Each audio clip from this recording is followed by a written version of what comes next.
Tener la porción para hoy día del libro de Apocalipsis, capítulo 2. Apocalipsis 2. El mensaje que estamos, la serie que estamos tocando sobre las 7 iglesias de Apocalipsis. Tocamos un poquito el lunes pasado sobre la iglesia de Éfeso. La iglesia que perdió su primer amor. Escribe al ángel de la iglesia en Éfeso: el que tiene las 7 estrellas en su diestra, el que anda en medio de los 7 candeleros de oro, dice esto: yo conozco tus obras y tu arduo trabajo y paciencia, y que no puedes soportar a los malos, y has probado a los que se dicen ser apóstoles y no lo son, y lo has hallado mentiroso, y has sufrido, y has tenido paciencia, y has trabajado arduamente por amor de mi nombre, y no has desmayado.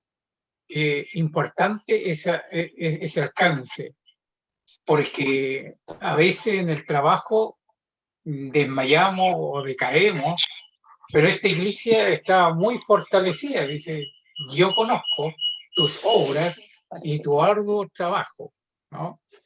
Y que has trabajado por amor a mi nombre y no has desmayado. Pero, aquí está este pero, el que cambia toda la situación. Pero tengo contra ti que has dejado tu primer amor. Has dejado tu primer amor. Recuerda, por tanto, de dónde has caído, y arrepiéntete y haz las primeras obras. Pues si no, vendré pronto a ti y quitaré tu candelero de su lugar si no te hubieres arrepentido. Pero tienes esto, que aborreces las obras de los nicolaitas, las cuales yo también aborrezco. El que tiene oído, oiga lo que el Espíritu dice a las iglesias. Al que venciere, le daré a comer del árbol de la vida, el cual está en medio del paraíso. Al que venciere. Hay un alabanza que dice: al que venciere, heredará todas las cosas, y yo seré su Dios, y él será mi hijo. A modo de repaso, quiero que veamos un poquito, le voy a compartir un poquito pantalla para repasar lo que hemos venido tocando sobre esta iglesia, ¿ya?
Ahí tenemos las 7 iglesias, ¿no es cierto? El mapa de las 7 iglesias de Éfeso, perdón, de Apocalipsis.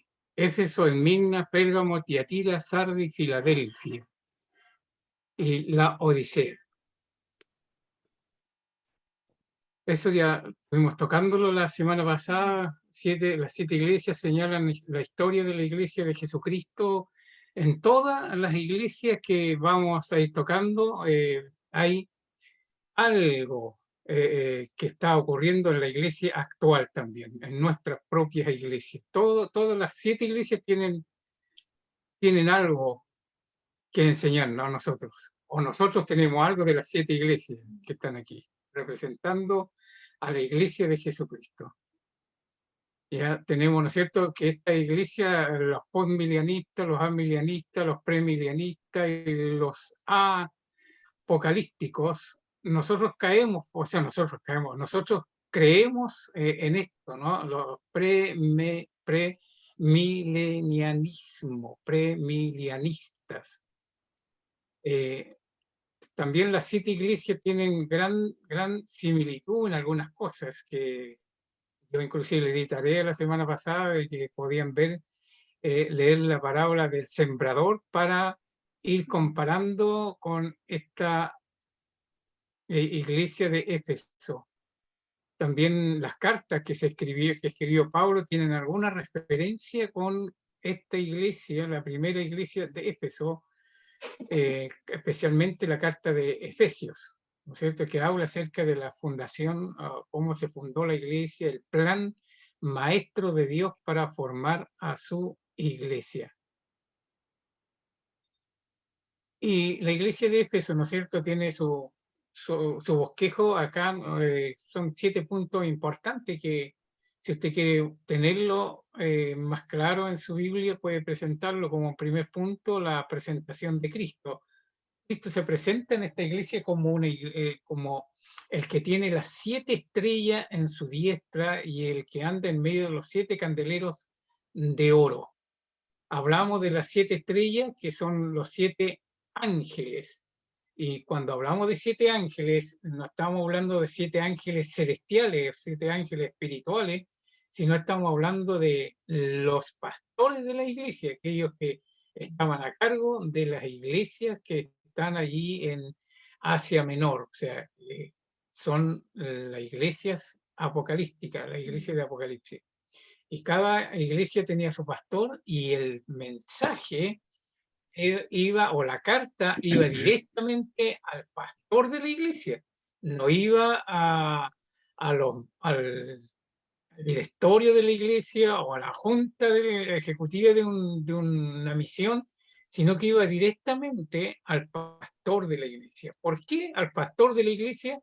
Porque cada pastor es un obrero que Dios ha llamado para trabajar en su viña y él está, ¿no es cierto?, responsable. Cada pastor es responsable ante Dios por la iglesia que él le entregó en sus manos para guiarlas hacia el conocimiento de Cristo, hacia el crecimiento en el Señor. Entonces, cada pastor es el que recibe las cartas, cada pastor es el que va a ser también responsable por su iglesia. Y por eso hay que orar por los pastores, pues orar mucho para que el Señor les dé la fuerza, la claridad y ellos puedan tener la suficiente sapiencia como para poder guiar a pueblo de Dios al conocimiento de Dios.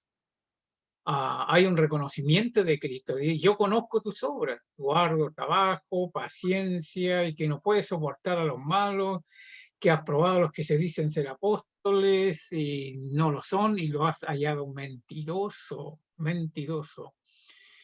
Y has sufrido y has tenido paciencia y has trabajado arduamente por amor de mi nombre y no has desmayado. Pero tienes esto, que aborrece las obras de los nicolaitas, las cuales yo también aborrezco.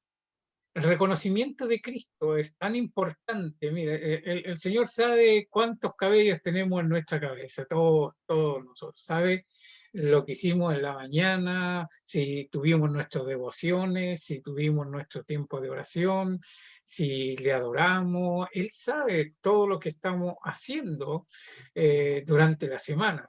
El día domingo escuchamos ahora el mensaje a través de estas plataformas y el día de semana nosotros debemos ir poniendo en práctica estas verdades que estamos escuchando, recibiendo. Él conoce cada detalle, todos los detalles de nuestra vida y el detalle de cada iglesia, cómo es realmente el trabajo que está realizando. Esta iglesia, como la vemos aquí, es una iglesia ejemplar. ¿Qué pastor no quisiera estar al frente de una iglesia trabajadora, una iglesia perseverante, una iglesia que tiene discernimiento para poder darse cuenta de aquellos lobos rapaces que andan dentro del rebaño y también reconocer aquellos pseudo pastores y apóstoles, como lo menciona aquí, has probado los que se dicen ser apóstoles y no lo son y lo has hallado mentiroso. Pero aquí hay una reprensión. Pero tengo contra ti que has dejado tu primer amor. No debemos olvidar que el cristiano debe estar en un creciendo permanente. Como dice el libro de Proverbios 4:18, la luz del justo es como la luz de la aurora que va en aumento hasta que el día es perfecto. Tiene que haber un crecimiento, tiene que haber un desarrollo en la vida espiritual de cada hijo de Dios. Cada creyente debe estar en este permanente crecimiento. ¿Por qué? Porque Él nos da gracia sobre gracia y vamos de gloria en gloria. Eso es muy importante. Hay mandamientos de Cristo que no debemos olvidar. Recuerda, por tanto, de dónde has caído y arrepiéntete y haz las primeras obras. Primeras obras. Es importante este llamado de atención de parte del Señor, hacer un recuerdo de nuestra vida, cómo empezamos esta carrera, cómo empezamos este caminar. Pablo lo define como una carrera y él habla, ¿no es cierto?, al final de su ministerio, él dice, he acabado la carrera, he guardado la fe, pero también dice que le tocó pelear, luchar para poder mantenerse en esta carrera y guardar la fe y llegar al final de su ministerio diciendo que ha peleado la buena batalla y ha acabado la carrera y ha guardado la fe y me está reservada corona de vida que Dios me va a dar. Luego el castigo, pues si no vendré pronto a ti y quitaré tu candelero de su lugar si no te hubieres arrepentido. Bueno, esto lo estuvimos tocando un poquito ya la semana pasada. A la recompensa de Cristo, al que venciere le daré a comer del árbol de la vida, el cual está en medio del paraíso de Dios. Y la palabra que Efesio, ¿no es cierto?, que significa amado o uno que es deseado, uno que es deseado. Eso es lo que significa la palabra Efesio, ¿no? Amado o uno que es deseado, deseado. Y eso es importante tenerlo claro porque él es esta iglesia, la primera iglesia en la que realmente tiene un tremendo ministerio, una iglesia que fue muy bien evaluada por el Señor, muy bien evaluada. Yo creo que realmente es una evaluación que Dios hace Jesús hace de ella de una forma bien clara y responsable, porque creemos que es Dios el que está trabajando todo el trabajo, Él es el que ve lo que hacemos y puede evaluar el trabajo de cada uno de los hermanos. Obviamente hoy por hoy nosotros no nos estamos juntando, congregando, pero Dios está presente. Dios está presente en todos nuestros momentos. Y para evaluar un poquito la condición de esta iglesia, ¿no es cierto? Tenemos que ver, bueno, Jesús le dice, recuerda por tanto de dónde has caído. Porque ¿qué es lo que nos lleva a nosotros a flaquear? ¿Qué es lo que nos lleva a nosotros a quedarnos detenido en nuestro crecimiento, en nuestro desarrollo. Es el pecado. ¿Pero qué es el pecado? El pecado es, ¿no es cierto?, todo aquello que no proviene de fe. Lo que no viene de fe es pecado. Pecado es saber hacer lo bueno, pero no hacerlo. Esos son como pecados de omisión. El que sabe hacer lo bueno y no lo hace, le es pecado. El pecado es una enfermedad del alma, como dice Salmo 41:4. El pecado es toda clase de injusticia. Primera de Juan 5:17. El pecado es pensar que podemos ignorar a Dios. Y la realidad de que solamente pensar que podemos ignorar a Dios, ya estamos, ¿no es cierto? Pecado es toda transgresión de la ley de Dios. Es, si podemos resumirlo, es errar al blanco. Cristo exhorta a la iglesia, ¿no es cierto?, al arrepentimiento. Le dice que cambie su actitud en cuanto a la relación con Dios y le da 3 principios que son muy, muy importantes en la restauración. Primero, recuerda de dónde has caído. Recuerda el momento en que empezó tu caída y tu alejamiento de Dios. Luego, arrepiéntete de lo que has hecho y restaurar las cosas. A cosas que acostumbrabas a hacer, o sea, volver al principio. Todos podemos volver a empezar de nuevo. Pero para poder empezar de nuevo tenemos que recordar esos momentos difíciles, esos momentos donde realmente empezó nuestra caída, cómo empezó todo nuestro debacle.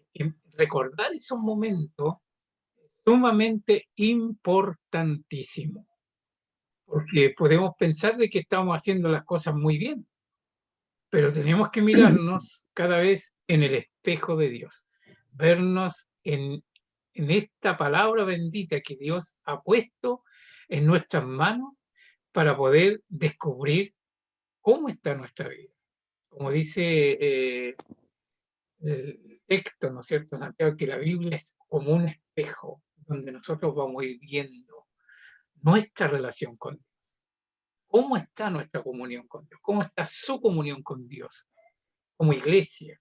Pero en lo personal, ¿cómo estamos con Dios? Eso es tan importante. Por eso el alcance del Señor a esta iglesia dice, recuerda dónde empezó este, esta caída, dónde empezó esta frialdad, dónde empezó esta tibieza, dónde empezó esta decadencia. ¿Por qué no tenemos el mismo amor? ¿Por qué no tenemos la misma fuerza?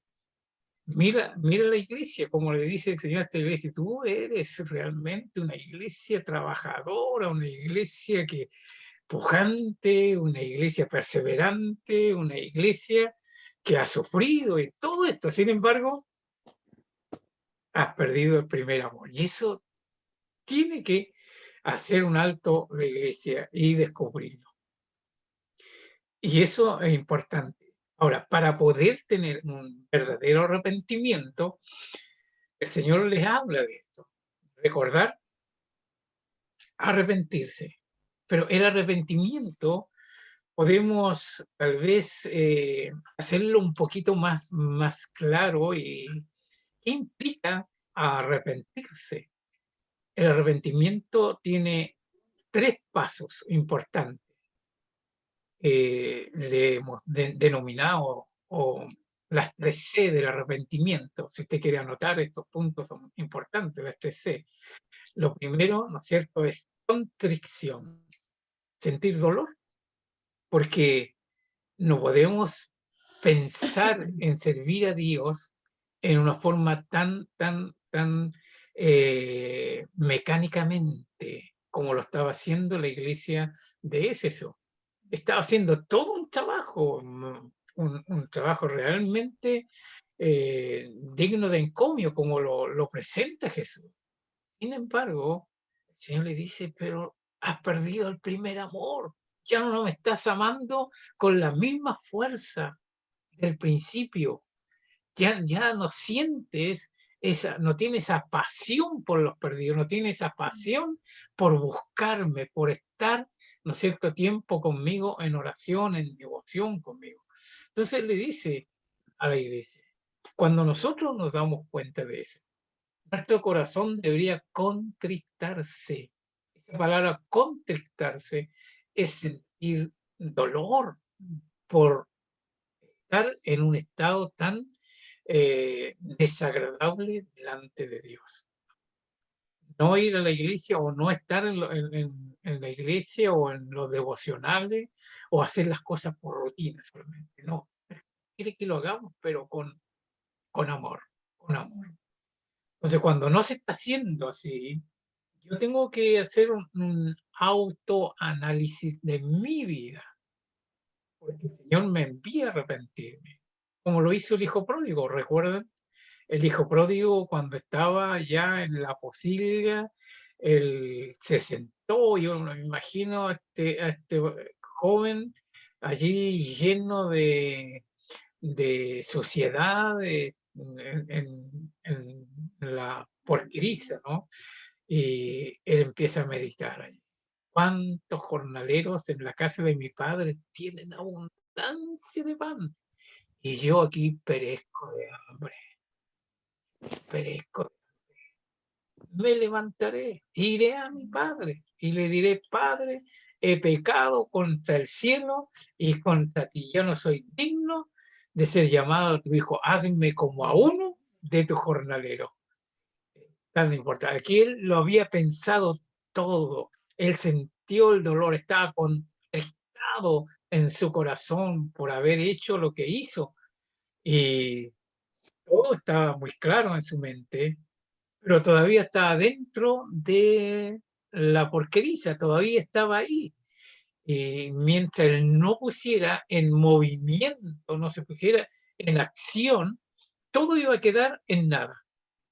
Entonces, la iglesia de Éfeso tenía que hacer y dar estos pasos, tenía que reconocer.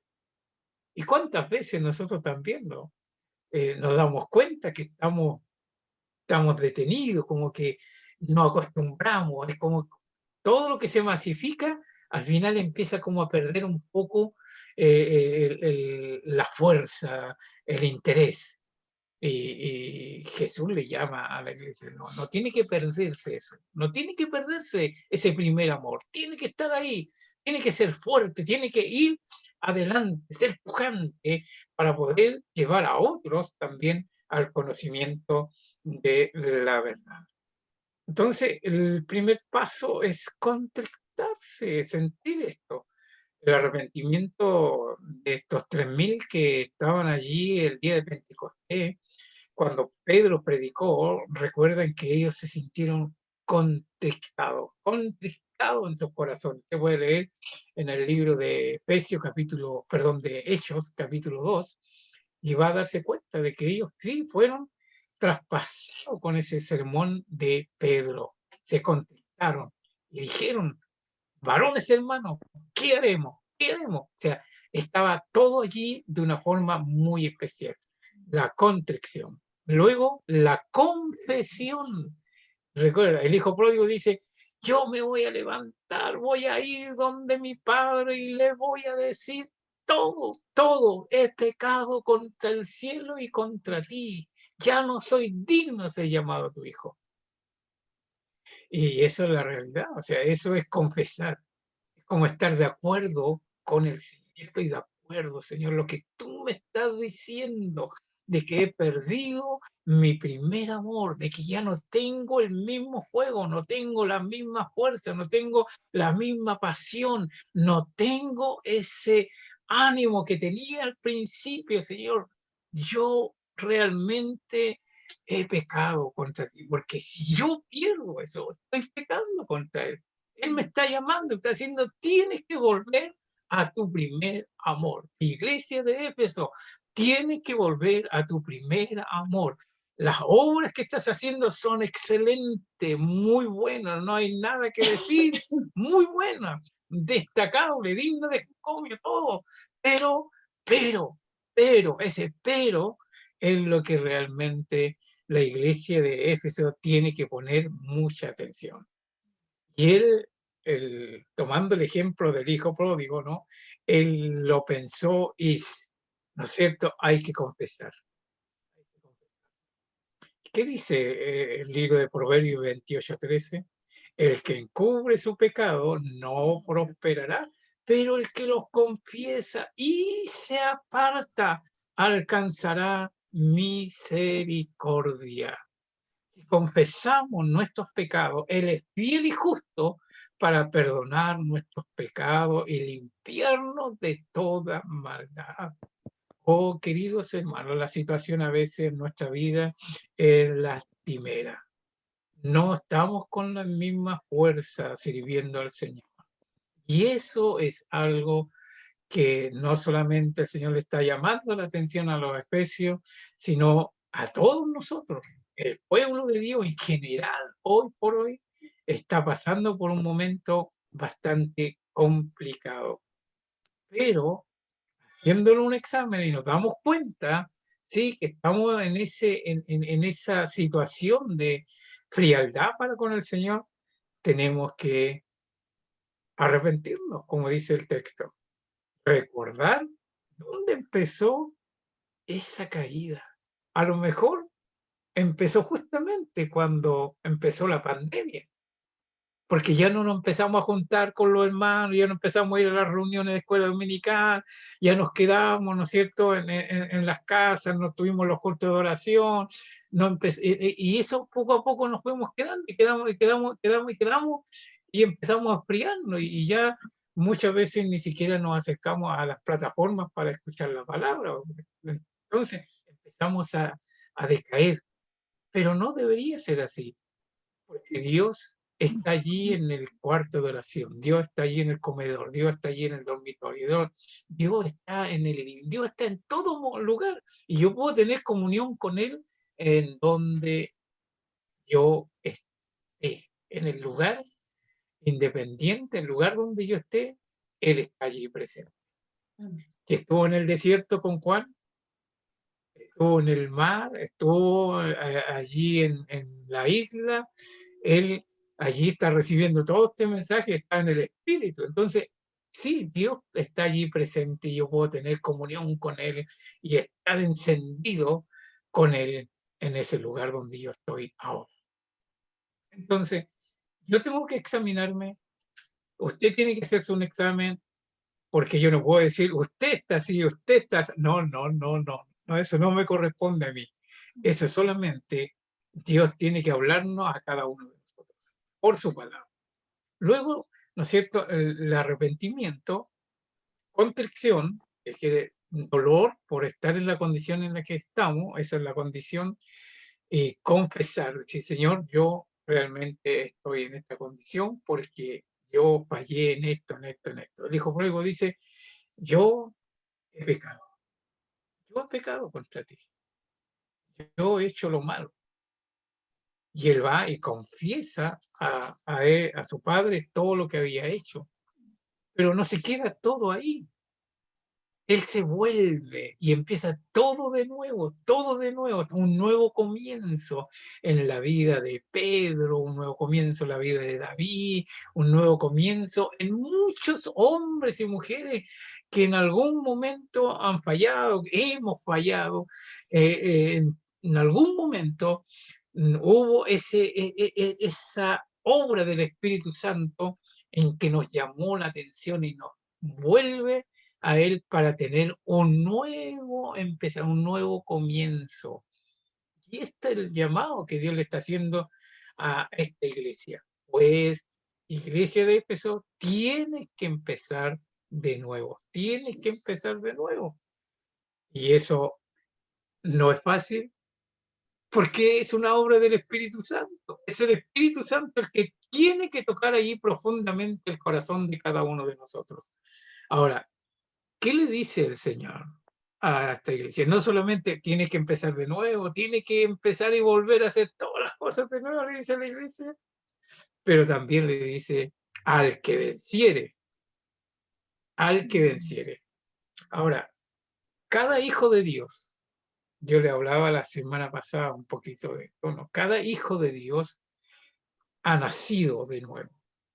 Todos nosotros, como hijos de Dios, tenemos una naturaleza nueva.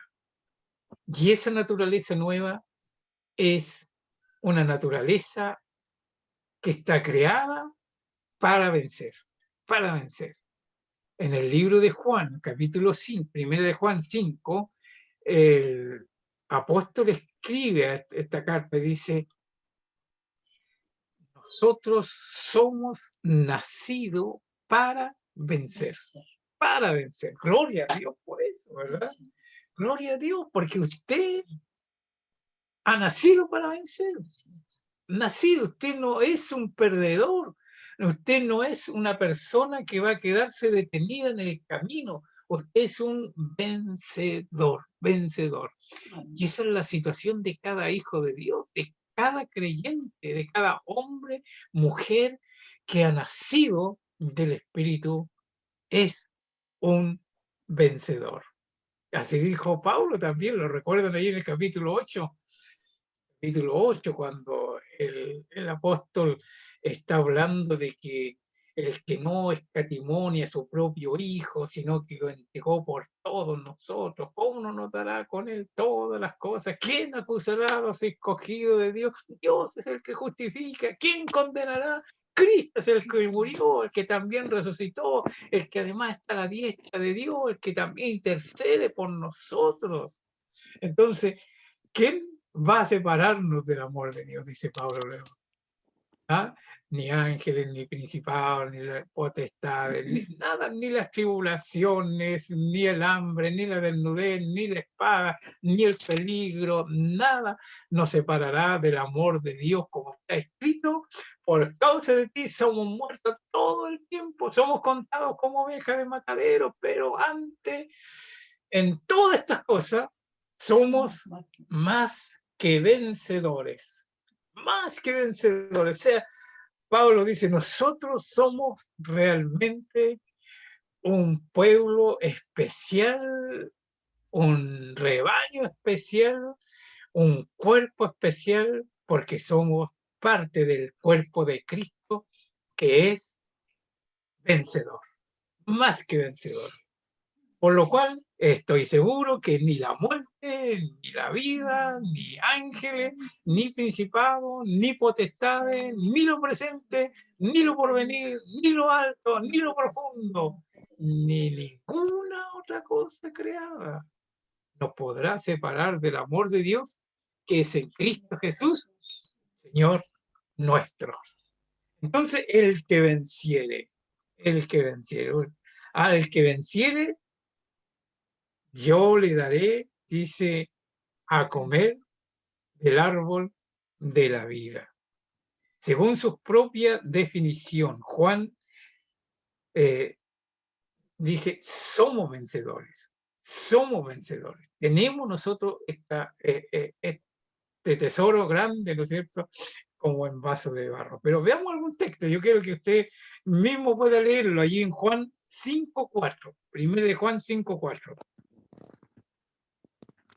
Y esta palabra se repite 7 veces en este libro de Apocalipsis, ¿no? 7 veces. Es como ser un vencedor equivale a ser un cristiano. Porque un cristiano es un vencedor, siempre es un vencedor. Juan 5, 1 Juan 5:4.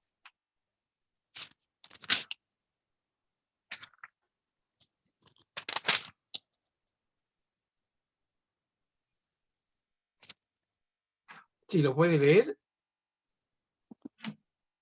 Porque todo lo que es nacido de Dios vence al mundo. Y esta es la victoria que ha vencido al mundo, nuestra fe. Amén. Todo lo que es nacido de Dios vence al mundo. El nacido de Dios, el nacido de Dios, entonces es un vencedor. Es un vencedor, por eso ser un vencedor equivale a ser un cristiano. Un cristiano es un vencedor, como lo presenta allí en Apocalipsis 2:11, 2:11, 2:17, 2:26, 3:5 de Apocalipsis y 13:12 y Apocalipsis 3:21. Vamos a leer esos versículos ya para que lo tengamos también muy clarito en nuestra Biblia y en nuestro corazón, no sé cómo lo presenta. Apocalipsis 2:11 y otra persona, Apocalipsis 2:17, Apocalipsis 2:26, por favor.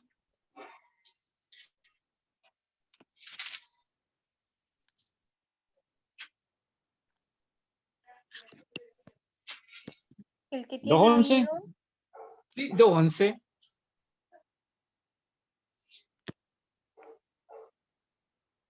Adelante, no a la que está leyendo. Por favor. gracias, hermano. El que tiene oído, oiga lo que el Espíritu dice a las iglesias. El que venciere no sufrirá daño de la segunda muerte. Amén. Eso es importante que usted lo vaya tomando en cuenta, porque vamos a tocar esos textos en forma más profunda. El que venciere no sufrirá daño de la segunda muerte.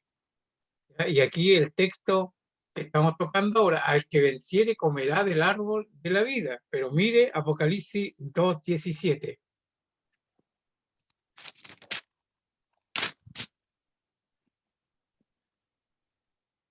¿Leo? El que tiene, Por favor, el que tiene hermana oído, Priscila. oiga lo que el Espíritu dice a la iglesia. Al que venciere, daré a comer del maná escondido y le daré una piedrecita blanca y en la piedrecita escrito un nombre nuevo, el cual ninguno conoce sino aquel que lo recibe. Muy bien. Ay, qué interesante esos textos. ¿Qué significa esa piedrecita blanca? Y un nombre escrito. Y usted no debe dejar de participar en los próximos estudios. Vamos a tocar esa parte ya. Pero vamos, hermana Priscila, ahora con el versículo 26 del capítulo 2. Al que venciere y guardare mis obras hasta el fin, yo le daré autoridad sobre las naciones. El que venciere heredará todas las cosas. Yo seré su Dios y él será mi hijo. Pero también le daré autoridad sobre las naciones. ¿Ah? ¿Qué significa eso? Realmente, vencedor y autoridad. A veces no tenemos autoridad en ninguna parte, pero el Señor dice, yo le voy a dar autoridad sobre las naciones. ¿Ah? El Señor va a hacer algo maravilloso, pero ¿para quiénes? Para los vencedores. Para los vencedores. ¿Y usted es un vencedor? Amén. Amén. Sí, amén, no, pues si usted es un cristiano es un vencedor, si una cristiana es una vencedora, si una hija de Dios es una vencedora, pues. Ya, vamos con los otros textos. Ya, el 26 lo vimos, ¿no es cierto? Sí. Sí. 3:5. El que Ya. venciere será vestido de vestiduras blancas y no borraré su nombre del libro de la vida. Y confesaré su nombre delante de mi Padre y delante de sus ángeles. Ujú. El 3:12, por favor. Apocalipsis 3:12 y Apocalipsis 3:21.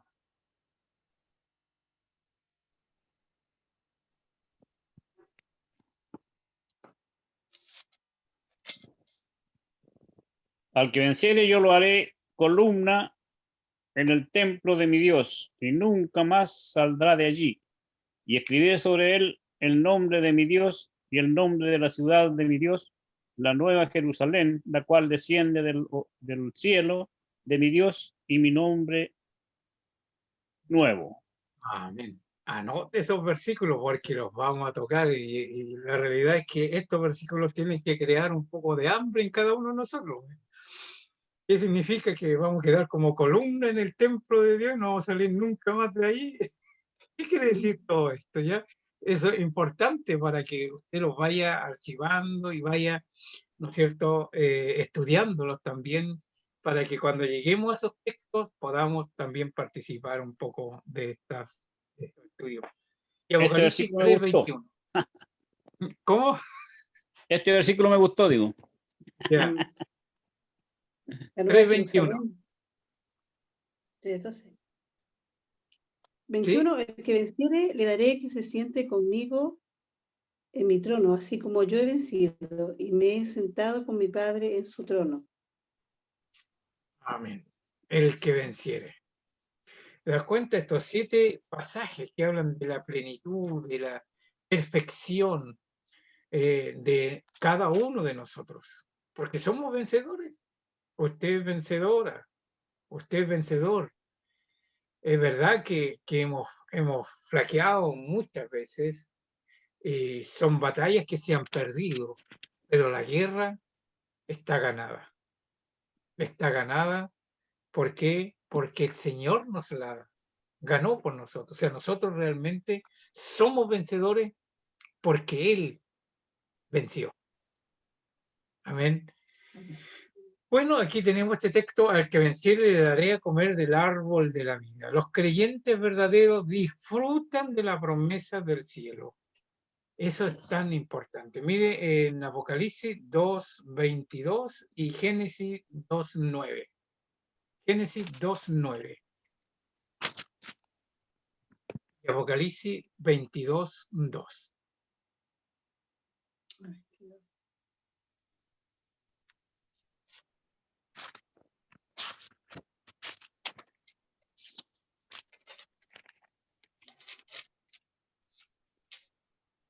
¿Ya? Vamos con Génesis En 2:9. medio. ¿Ah? ¿Sí? 2:9. Perdón, yo tenía el 22.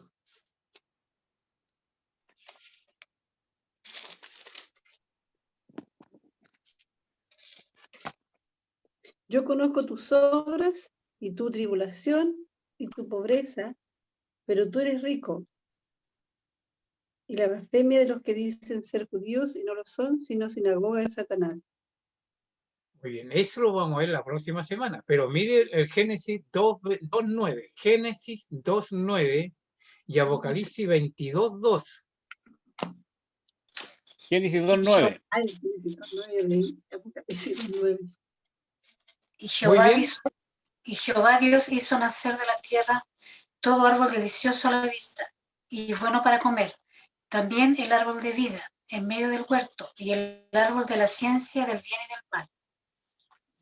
Bien. El árbol de la ciencia, del bien y del mal, todo árbol de vida. Génesis, Apocalipsis 22:2.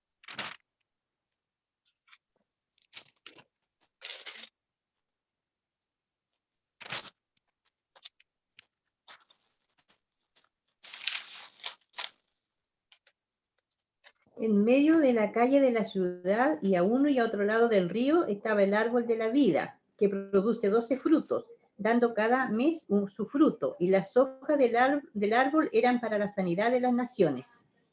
Amén. Muy bien, el árbol de la vida, un símbolo de la vida eterna, así como de la bendición continua. ¿Ya? Es el árbol de la vida. A eso él se está refiriendo cuando habla del árbol de la vida. Allí está este símbolo glorioso de la vida eterna y una bendición continua. El árbol de la vida produce 12 frutos, uno para cada mes, y es simbólico de la variedad y abundancia que habrá en el cielo. La abundancia que habrá en el cielo. ¿Qué comeremos en el cielo? Manjares nomás. Nosotros cuando hablamos del cielo y de comida, nosotros pensamos, ¿en qué pensamos cuando hablamos de comida? en aquellas Depende, exquisiteces que comimos nosotros, una vez al mes, una vez al año, y pensamos que eso va a haber permanente. Pero aquí habla del símbolo de variedad, en abundancia que habrá en el cielo. Eso es tan importante. Bueno, aunque dice no hay necesidad de esas cosas, porque también del alimento temporal no lo necesitamos allá. Allá no necesitamos esto. La palabra terapéutico se deriva de la palabra griega que se traduce para la sanidad, para la sanidad. Las hojas, de algún modo, enriquecen la vida celestial y contribuyen a que sea plena y satisfactoria, o sea, simbolizando de que ya no va a haber necesidad, realmente no vamos a necesitar medicina. Sí, en el cielo no vamos a necesitar hospitales, no vamos a necesitar médicos. Gracias a Dios, no va a haber absolutamente nada de aquello que nos aterroriza en este planeta, ¿verdad? Pensamos en el hospital y cómo están las cosas, colapsadas, ya no hay cama, UCI, todas estas cosas. Cuando se piensa, la gente se enferma más, parece, ¿no? Pero en el cielo no va a ocurrir esto, no hay nada que vaya a causar malestar. Y esto es lo que le espera a un hijo de Dios. Por eso dice, al que venciere, va a comer de este árbol. Y este árbol tiene 12 frutos, uno que para cada mes, y las hojas son para la curación de las naciones. Y todo esto es realmente algo maravilloso que va a ocurrir en la vida de nosotros. Lo que a nosotros nos espera es gloria, es algo muy, muy maravilloso. Por eso Pablo, cuando hablaba de esto, las aflicciones del tiempo presente no son comparables con la gloria venidera que en nosotros han de manifestarse. Todas las aflicciones, cuánto dolor. Yo pensaba durante esta tarde en esta niña, Marcelita, que tuvo este accidente tan terrible, ¿no? Que ya perdió un brazo y la tienen con coma inducida para hacer una operación a la columna. Cuánto sufrimiento para esa niña y cuánto sufrimiento para esos padres, para la mamá. Todo es un dolor tremendo, ¿no? Una cadena que se desata dentro de una familia. Y lo que está ocurriendo en los hogares cuando alguien está con COVID y empieza como la desesperación en cadena para esa familia. La realidad es que cuando pensamos en lo que el Señor tiene para nosotros, realmente algo tan lleno de la gloria, tan lleno de la presencia de Dios, tan especial que Pablo gritó a viva voz, las aflicciones de este tiempo no se comparan con la gloria venidera que en nosotros han de manifestarse. Así que les animo a ir estudiando este maravilloso libro y animarse a buscar y volver a ese primer amor para con el Señor y tener esta esperanza de gloria de este fruto que está en medio del paraíso de Dios. Allí está este árbol y allí es donde nosotros, dice el Señor, que nos va a dar a comer de ese árbol. Que vencer. Así que agradecemos a Dios Bueno, por Daniel, esto y la próxima semana vamos a ver la iglesia de Esmirna. Hermano Jorge. Daniel, cuando habla de daré a comer del árbol, también pues, puede ser de que se refiere a nuestro pensamiento, que abrirá nuestra mente y podemos comprender lo que ahora no comprendemos de Dios. Ahí lo vamos a saber, lo vamos a comprender.